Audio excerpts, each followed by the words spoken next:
আসসালামু আলাইকুম প্রিয় দর্শক, আপনাদের সকলকে আমন্ত্রণ জানাচ্ছি।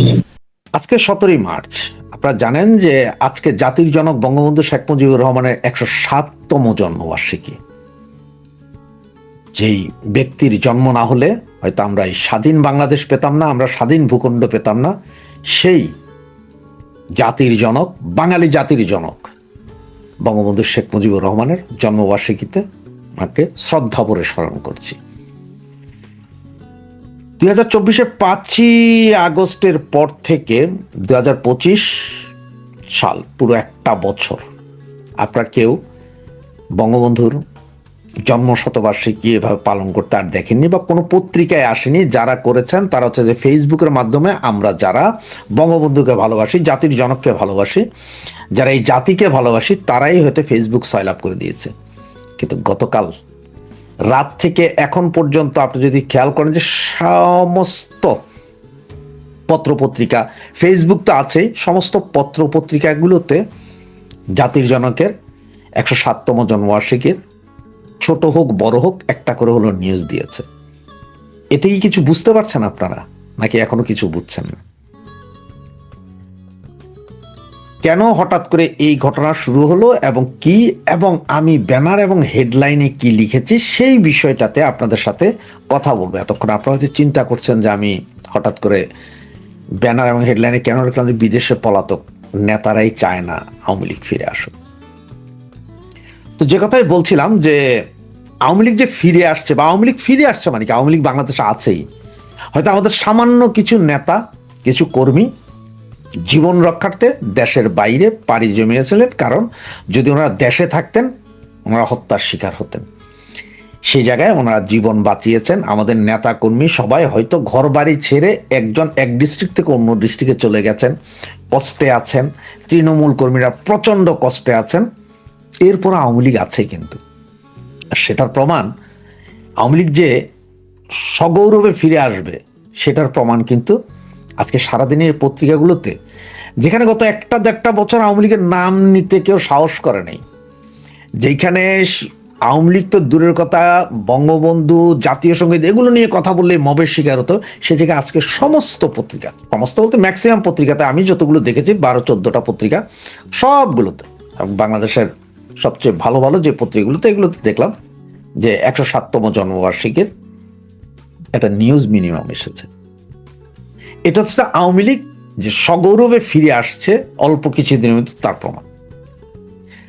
এখন বলি যে আওয়ামী লীগের কোন নেতারা আসলে চায় না আওয়ামী লীগ ফিরে আসুক। দেখুন, বাংলাদেশ থেকে যারা ভারতবর্ষে চলে গেছে এই সমস্ত নেতারা বা হাজার খানিক কর্মীও আছে ওখানে যারা কষ্টে আছে কিন্তু ভারতে, ওনারা কিন্তু যে কোনো সময় ফিরে আসবে। নেত্রী সাথে ফিরেই আসবে, নেত্রী আগেই ফিরে আসবে। আবার মিডিল ইস্টে কিছু নেতাকর্মী গেছে বা বিভিন্ন মালয়েশিয়াতে যারা গেছে, এরা সব ফিরে আসবে। কিন্তু ফিরে আসবে না, এই মুহূর্তে ফিরে আসতে চায় না বা ফিরতে চায় না হচ্ছে যে ইউরোপ এবং আমেরিকাতে যেসব নেতারা চলে গেছে। আপনার সোজা একটা কথা বলি ভাই, যে যারা বাংলাদেশ থেকে 5ই আগস্টের পরে ইউরোপ এবং আমেরিকাতে গেছে, এদের হয় কারো কারো ভিসা আগেই ছিল, এরা আগেই চলে আসছে, বা কেউ কেউ পরবর্তীতে ভিসা করে চলে আসছে, অথবা কেউ কেউ রেড পাসপোর্ট দিয়ে চলে আসছে।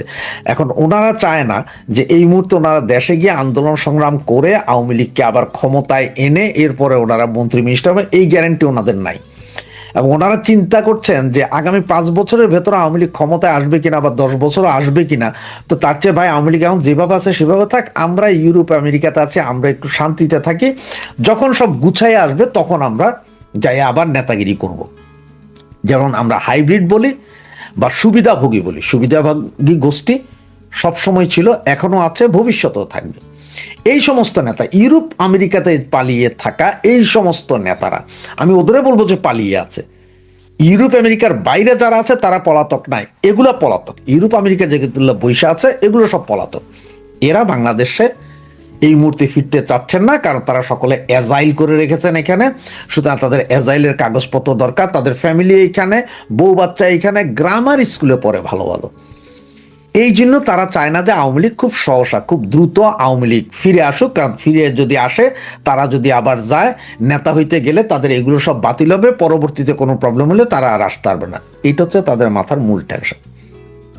বাকি বাংলাদেশে আমাদের যেসব নেতারা আছে এরা চাচ্ছে যে কোনো মুহূর্তে ঝাঁপায় পড়তে, ভারতবর্ষে যারা আছে তারা, মিডিল ইস্টে। সুতরাং আপনাদেরকে চিন্তা করতে হবে যে ওই সাইডটা নিয়ে, মানে এশিয়ার ভেতরে যারা আছে তারা আসবেই যে কোনো মুহূর্তে, যে কোনো দিন, যে কোনো মুহূর্তে আসবে। কিন্তু ইউরোপ আমেরিকাতে যারা আছে তারা যখন সব রেডি হয়ে যাবে তখন দেখবেন নেতা হতে। এটা আপনি একটা প্রমাণও দিতে পারি। আপনি একটা জিনিস দেখেন, এই যে বিএনপিতে খেয়াল করছেন তারেক রহমান আসলো, হয় না যে 17 বছর বিএনপির যেই সব বড় বড় নেতাগুলা জেলে গেছে, আসছে, আন্দোলন করছে, সংগ্রাম করছে, ছোট হোক বড় হোক, যা করছে ওদের কিন্তু এই মুহূর্তে পাত্তা নেই। যেন আপনি দেখেন ওই যে মির্জা আব্বাস কতবার জেলে গেছে, বের হয়েছে, ঠিক না? গয়েশ্বরচন্দ্র রায়, তারপরে রুমিনা ফারহান তো শেষ পর্যন্ত বেরই হয়ে যাইতে হয়েছে। এছাড়াও আপনার এই আমানুল্লাহ আমান, এরা সব কিন্তু গত 17 বছর কিন্তু আসছে গেছে, জেলে আসছে গেছে। এই আর যারা কোনো কিছুর ধরাছোঁয়ার বাইরে ছিল, কিছু করে নাই, ওরা কিন্তু এসে কিন্তু আবার সেই মন্ত্রী, মিনিস্টার, এমপি হয়ে গেছে। খেয়াল করেন, কষা জাহিদের কথা মনে আছে যে এখন তারেক রহমানের উপদেষ্টা, এই হারামজাদা কিন্তু 32 নম্বর ভাঙার পরে চরম উল্লাস প্রকাশ করেছিল, মনে আছে? ইউটিউবে, তার নিজস্ব ইউটিউবে। সে এখন উপদেষ্টা, এটাও সব বিএনপির থেকে। সেম আওয়ামী লীগের ভেতরও এইরকম সুবিধাভোগী কিছু আছে যেটার ব্যাপারে আপনার স্মরণ রাখতে হবে। সেই স্মরণটা রাখতে হলে আপনি এখন যদি টোটাল বিএনপির মন্ত্রী পরিষদ, এমপি, রাজনৈতিক টোটাল একটু চোখ দেন, বেশি দিন লাগবে না, আপনি 2-3টা দিন একটু ভালোভাবে দেখেন যে কারা মন্ত্রী, কারা এমপি, কারা কমিটিতে, কারা কি, কারা কোথায়, সব পাওয়া যাবেন। ঠিক এই ধরনের ব্যক্তিগুলো আওয়ামী লীগের আছে যারা এখন ইউরোপ আমেরিকাতে আছে। এরা যাবে যখন আপনারা ফিল্ড রেডি করে দিবেন, আপনার রক্ত ঘাম ঝরাইয়া যখন ফিল্ড রেডি করবেন তখন যাবে।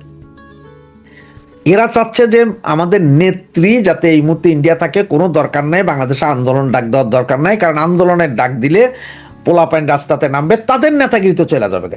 তারা তো একজন প্রভাবশালী নেতা মন্ত্রী ছিল, তাদের তো প্রভাব চলে যাবে, কারণ তারা এই মুহূর্তে দেশে যাবে না। তাদের কথা হচ্ছে 100% সেটেলড হলে, মানে সব ঠিক, ওনাদেরকে জামাইয়া ধরে আপনারা নিয়ে আসবেন, ওনারা ক্ষমতায় বলবে, ওনারা আবার মন্ত্রী হবেন, ওনারা আবার 2 নম্বরই করবেন। এগুলো থেকে সাবধান। এই ধরনের এই আমেরিকা ইউরোপের যেগুলো আছে, আমেরিকা ইউরোপ, আমি বারবার বলছি, আমেরিকা ইউরোপ, অস্ট্রেলিয়া, নিউজিল্যান্ডে যেগুলো আছে, এরা কেউ বাংলাদেশে এই মুহূর্তে ফেরত যাচ্ছেন না, এবং এরা চাচ্ছেন না যে নেত্রী কোনো আন্দোলনের ডাক দিক, কোনো কিছু করুক, কারণ তারা তাদের আগের কাগজপত্র ঠিক করতে চাচ্ছে। যখন তাদের সব ঠিক হবে, এর ভিতরে তৃণমূল কর্মী আপনারা লাফায় মারা যান, খান না খান, তাতে তাদের সমস্যা নেই। তারা টাকাও খরচ করবে না, কিছু না। হ্যাঁ, মাঝে মধ্যে হয়তো তারা এই 50,000, 1 লাখ টাকা দিচ্ছে কাউকে কাউকে দিয়া, বলতে যে তুমি 2টা পোস্টার লাগাই দাও, ওই 2জন লোকরে খাওয়াই দাও, 10টা পাঞ্জাবি জেলখানায় পাঠাও, আমার নামটা দিয়া যাতে প্রচারণায় থাকি আমি, যে আমি আছি। কিন্তু এরা কেউ চাচ্ছে না যে আওয়ামী লীগ এই মুহূর্তে কোনো আন্দোলন করুক, রাস্তায় ফিরে আসুক। সেই জন্য আমি লিখেছি আওয়ামী লীগ ফিরুক। এটা পলাতক অনেক নেতারাই চান না। পলাতক কোন নেতারা চান না ভালোভাবে বুঝছেন, ভারতবর্ষে যারা আছে তারা না, তাদের ভাই পৃথিবীর অন্য কোনো দেশে যাওয়ার রাস্তাও নেই। তারা ফাইট করে হলো বাংলাদেশে ঢুকেই তারা রাজনীতি করবে, এটা হচ্ছে মূল কথা। আর বাকি যারা আছে ইউরোপ আমেরিকাতে, বুঝা দেখেন, এত শান্তির জায়গা চাইরা কেউ অশান্তি নিতে চায় না। আচ্ছা, বাংলাদেশে একটা কিচেন ক্যাবিনেট গড়া হয়েছে। 11ই মার্চ তারেক রহমান একটা কিচেন ক্যাবিনেট করেছেন। সেই ক্যাবিনেটে যারা আছেন তারা হচ্ছেন মির্জা ফখরুল, আচ্ছা, সালাউদ্দিন, শেখ রবিউল ইসলাম, সাকওয়াত হোসেন, আমির খসরু, শেখ রবিউল ইসলাম, এরা হচ্ছেন কিচেন ক্যাবিনেটের সদস্য। এই সদস্যরাই প্রথম সিদ্ধান্তরা নেবেন। এর মধ্যে উল্লেখযোগ্য অনেকগুলো ঘটনা আছে, তার মধ্যে সব থেকে বেশি উল্লেখযোগ্য যেটা, সেটা হচ্ছে ইউনূস যে 135টা অধ্যাদেশ জারি করে গেছিল, সেই 135টা অধ্যাদেশ এর মধ্যে উঠবে, এই পার্লামেন্টে উঠবে। তো কোনটা উঠবে না সে বিচার করবে এই কিচেন ক্যাবিনেট। এবং সম্ভবত এর মধ্যে ওই 1 নম্বর 2 নম্বর যে পয়েন্ট রয়েছে, যেটা শেখ হাসিনার মামলা প্রত্যাহার করা এবং তার দলকে, আওয়ামী লীগকে নিষিদ্ধকরণ নিয়ে যে মামলাটি হয়েছিল বা মামলাটি করা হয়েছিল, এবং আরো যে সমস্ত মামলা আছে সেই সমস্ত মামলাগুলো না তোলার সিদ্ধান্তই নেওয়া হয়েছে। অর্থাৎ এগুলো যদি না ওঠে তাহলে পরে এগুলো বাতিলই হয়ে যাবে, অটোমেটিক্যালি বাতিল হয়ে যাবে। এটা একটা। 2 হচ্ছে রাজনৈতিক সুবিধা পাওয়া যাবে এমন মানে আওয়ামী লীগ কর্মী এবং নেতাদের একটা তালিকা তৈরি করা হচ্ছে। যারা জেলে আছে তাদেরকে মুক্তি দেওয়া হবে, আর যাদের বিরুদ্ধে সমস্ত মার্ডার কেস ফেস রয়েছে তাদেরকেও মার্ডার কেস থেকে বের করে দেওয়া হবে। তারও একটা তালিকা তৈরি হবে, যারা অন্তত কট্টরভাবে এই বর্তমান সরকারকে বিচলিত করবে না, এই রকম সমস্ত নেতাদের বেছে বেছে করা হয়। মানে এটা মেসেজ দেওয়া হচ্ছে ধীরে ধীরে ধীরে ধীরে আমরাই 10টা পয়েন্টের দিকে এগোচ্ছি। আর একটা স্থানীয় নির্বাচন যেটা আছে, নির্বাচনের তারিখ সেপ্টেম্বরের ফার্স্ট উইকের মধ্যে এটা ঠিক হয়ে যাবে যে কবে হবে স্থানীয় সরকার নির্বাচন, কবে হবে। সেপ্টেম্বরে ফার্স্ট উইকে এটা হবে, সেই তারিখটা ঠিক হবে। নির্বাচনটা হবে সেপ্টেম্বরে ফার্স্ট উইকে। আচ্ছা,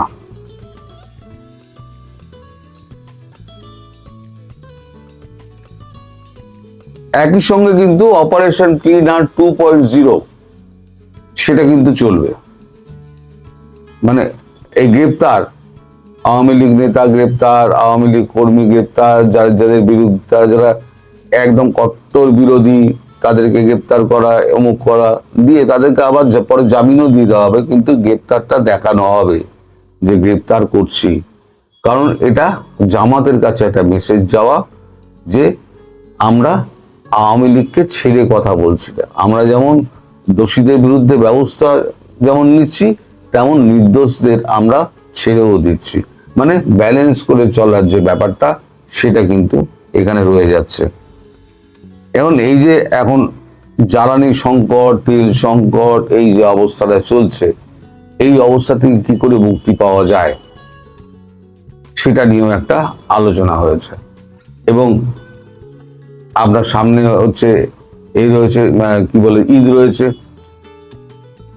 ঈদে খাদ্য সংকট যায় দাঁ দেখা দেয়, বাজার দরকে স্থিতিশীল রাখা কিভাবে সেটা রাখবে সে ব্যাপারে একটা কমিটি গঠন করা হয়েছে।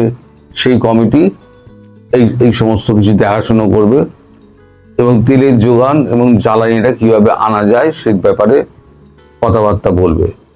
কিন্তু জ্বালানি আনবে কোত্থেকে, জ্বালানি আনার ব্যাপারটা আমি দুপুরের ভিডিওতে আপনাদের বলেছি।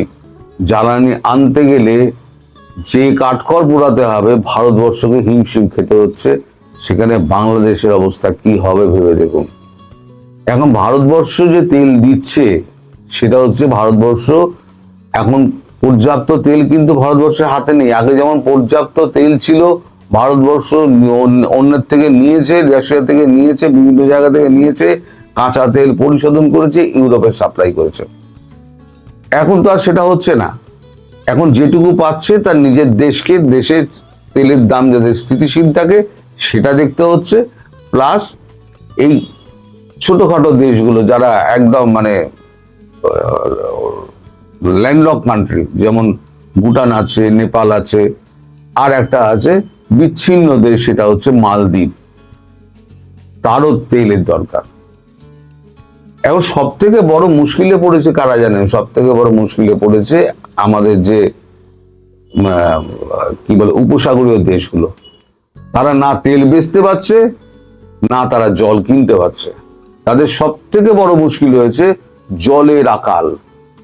আজকাল হয়তো খবরটা দেখতে পাচ্ছেন না, আমি বলছি আজকাল খবরটা দেখতে পাচ্ছেন না, কিন্তু আগামী দিনে কিন্তু এই খবরটা দেখতে পাবেন যে পুরো ওই উপসাগরীয় অঞ্চল জুড়ে জলের আকাল দেখা দিয়েছে। খাবার জল, স্নান করার জল বা নিজেকে পরিষ্কার টরিষ্কার করার জল, এই জলের কিন্তু প্রচন্ড আকাল দেখা দেবে। কারণ কোনো জাহাজ বলতেই পারছে না ওখান থেকে। এখন ভারতবর্ষ 22টা জাহাজ নিয়ে আসুক, তারপরে তো ভারতবর্ষ দেখবে যে হ্যাঁ কাউকে তেল দেওয়া যায় কিনা। এখন কাউকে মিনিমাম করে দেওয়া হচ্ছে যে যাতে অন্তত গাড়িটা চলুক, কারখানাটা চলুক, এরকম ভাবে দেওয়া হচ্ছে। আর সেখানে ভারত, বাংলাদেশও পাচ্ছে, শ্রীলঙ্কাও পাচ্ছে, ভুটানও পাচ্ছে। যদিও আমাদের বিরোধীরা একেবারে কট্টরভাবে পরিষ্কার বলে দিয়েছে কাউকে কোনো তেল দেওয়া যাবে না, কিন্তু যারা প্রতিবেশী আছে তাদেরকে তো দেখতে হবে। তাই ভারতবর্ষ এই তেলগুলো দিয়ে যাচ্ছে, কিন্তু কতদিন দিতে পারবে? এই যে 22টা জাহাজকে ভারতবর্ষ চেষ্টা করছে ঢুকিয়ে আনার, এই 22টা জাহাজ যদি ঢুকে না আসে তাহলে আমাদের গ্যাসের ওপরে চাপ পড়বে, আমাদের তেলের ওপরে চাপ পড়বে। সব রাশিয়া থেকে তো আনা হয় না, আরো বিভিন্ন দেশ থেকে তো আনা হয়, যেগুলো হরমুজ প্রণালী দিয়ে আনতে হয় না, সেরকম দেশ থেকে আনা হয়। তো সেই সমস্ত ক্যারিবিয়ান দেশগুলো যেগুলো আছে সেখান থেকেও আনা হয়, কিন্তু তাদের তেল ওখান থেকে আস্তে আস্তে 3 মাস সময় লাগে, 2.5 থেকে 3 মাস সময় লাগে। দূরত্বটা এতটাই, এত হাজার নটিক্যাল মাইল, পুরো আটলান্টিক পার হয়ে তাদেরকে আসতে, আটলান্টিক পার হতে গেলেই তো 1.5 মাস সময় লেগে যাবে। তো এই ক্ষেত্রে আগামী 2-3 মাস কিন্তু বাংলাদেশের কাছে কিন্তু খুব একটা সংকটময় পরিস্থিতি হয়ে দাঁড়াবে। বিশেষ করে ভারত তেল যদি না পায়, ভারত দেবে কোথা থেকে? ভারতেরও একটা ক্ষমতা, তার তো নিজের দেশ চালাতে হবে, নিজের দেশ চালিয়ে দেওয়া ভারত দেবে। তার জন্য একটা জ্বালানি কমিটি একটা তৈরি করা হয়েছে, একদম বিশেষ একটা কমিটি, খাদ্য পণ্য সরবরাহ এবং জ্বালানি সংকট মেটানো নিয়ে একটা কমিটি করা হয়েছে। সেই কমিটি এখন ভারতবর্ষের সঙ্গে যোগাযোগ করবে। সেই কমিটিতে কারা কারা আছে তা আমি জানি না, তবে একটা জিনিস অনুধাবন আমি করতে পারছি, যেটা আমার পূর্বেই বলার উচিত ছিল। সেটা হচ্ছে প্রধানমন্ত্রী শেখ হাসিনা, তিনি যে কত দূরদর্শী মহিলা আজকের দিনে দাঁড়িয়ে বোঝা যাচ্ছে। আজকে যদি আমেরিকাকে ওইখানে বেস দিতেন, যেমন আমেরিকা বেস চেয়েছিল কোথায়? আমেরিকা বেস চেয়েছিল আপনার কক্সবাজার বিমানবন্দর, ঠেকুয়া বাজার, রামু, উখিয়া, সেন্ট মার্টিন, এই 5টা জায়গা ঘুরিয়ে ফিরিয়ে বেস চেয়েছিল। এই 5টা জায়গার একটাতেও উনি দেননি। আজকে যদি উনি দিতেন তাহলে আজকে কি অবস্থা, দক্ষিণ পূর্ব এশিয়ার কি হতো? আজকে ইরানকে ঠেকিয়ে রাখা হয়েছে কেন? রাশিয়া, চীন, ভারত ঠেকিয়ে রেখেছে কেন? ইরান হচ্ছে last wicket, border line. Asia, দক্ষিণ পূর্ব এশিয়ার বর্ডার লাইন হচ্ছে ইরান। দক্ষিণ পূর্ব এশিয়ায় আমেরিকা ঢুকে পড়া মানে ওই বাংলাদেশের মতোই ঢুকে পড়া বা ভারতের মতো বুকে ঢুকে পড়া, এরকম একটা অবস্থা। ফলে ইরানকে সাস্টেন করাতে হবে যে কোনো মূল্যে। পরিষ্কার পুতিন বলে দিয়েছেন যে আমরা ইরানের পক্ষে আছি। এখন চীনও আস্তে আস্তে পরিষ্কার বলতে শুরু করেছে যে আমরা ইরানের সঙ্গে রয়েছি। তাতে ট্রাম্প খেপে গিয়ে বলেছেন আমি চীন সফর, আমি বেজিং সফর পেছোতে পারি। পেছকে যা, আপনি যদি পেছতে চান পেছন, তাতে কি আছে? চীন কি মরে যাবে? চীন মরে যাবে? এত বড় একটা দেশ, এত বড় সভ্যতা, এত বড় ইকোনমি, সে কি মরে যাবে? হ্যাঁ, সাময়িক কষ্ট হয়, আমেরিকারও হবে, সাময়িক কষ্ট হবে, কিন্তু আবার ঘুরে দাঁড়াবে, সময় লাগবে। কিন্তু আমেরিকার যে ফেস লসটা হলো, এই যে ভিয়েতনাম যুদ্ধের পরে ইরানের কাছে মার খেয়ে যে ফেস লসটা আমেরিকার হলো, সেই ফেস লসটা কিন্তু আমেরিকার কাছে একটা বড় ধাক্কা। অর্থনীতি ফিরে আসবে, সেটা আসবেই, যে করে হোক অর্থনীতিকে তারা ফিরিয়ে আনবে, লাইনে ফিরিয়ে আনবে। কিন্তু ফেস লস যদি একবার হয়ে যায় না, তাহলে পরে তাকে ফিরিয়ে আনাটা খুব মুশকিল। তো বাংলাদেশের এই মুহূর্তে এই যে কিচেন ক্যাবিনেট এবং এই যে 135টা যে অধ্যাদেশ, সেগুলোকে বাতিল, এবং এগুলো হচ্ছে ভারতের প্রতি তার একটা মানে বার্তা পাঠানো, যে 10টা পয়েন্ট দেওয়া হয়েছিল সেই 10টা পয়েন্টের প্রতি মানে এ করে শ্রদ্ধাশীল থেকে কাজকর্ম শুরু হচ্ছে।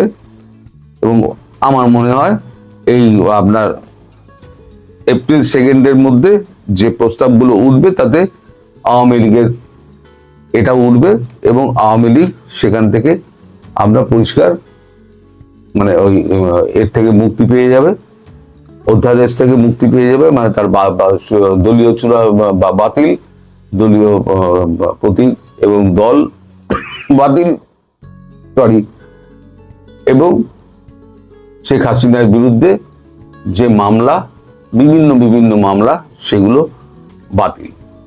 এমনিতে আইসিটি নিয়ে তো নানান প্রশ্ন হচ্ছে, আইসিটি সম্পর্কে নানান ধরনের মানে কথাবার্তা হচ্ছে, সমস্ত টাকা খেয়ে ওখানে মামলা টামলা করা হয়েছে, এই সমস্ত হচ্ছে। তো এখন আইসিটির ওপরে অনেক কিছু নির্ভর করছে।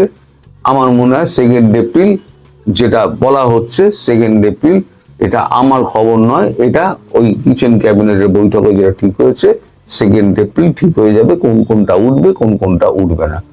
সেখানে যেগুলো না উঠলো সেগুলো অটোমেটিক্যালি বাতিল হয়ে গেল। আপনারা সবাই জানেন। তো আপনারা সবাই ভালো থাকবেন, সুস্থ থাকবেন এবং সাবধান